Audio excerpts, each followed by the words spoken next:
Mr. Duterte was arrested in compliance with our commitments to Interpol.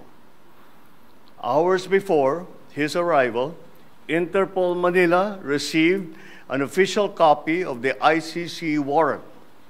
This prompted the Prosecutor General of the Department of Justice to serve the warrant. Interpol asked for help, and we obliged because we have commitments to the Interpol, which we have to fulfill. If we don't do that, they will no longer help us with other cases involving Filipino fugitives abroad.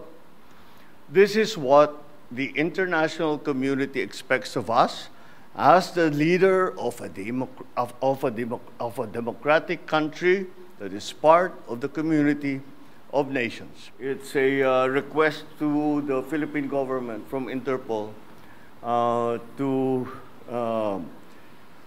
enforce the arrest warrant.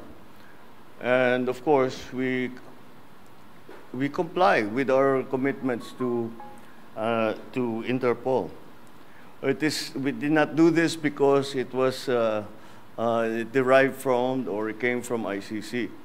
We did this because Interpol asked us to do it. And we have commitments to them, and we lived up to those commitments. Yung hindi natin kinakausap yung ICC, marami silang hinihingi sa atin ng mga dokumento, wala kaming binigay. Yun lamang, hindi natin mahindian ang Interpol. Pag sinabi sa atin, tulungan nyo kami, kailangan namin kunin itong taong ito.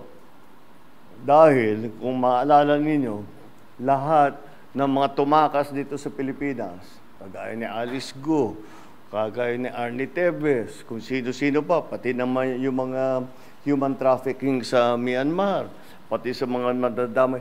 Sinong tumulong sa atin para makita natin yung mga ating kababayan na inaapi at ginagamit sa masamang paraan? Ang Interpol.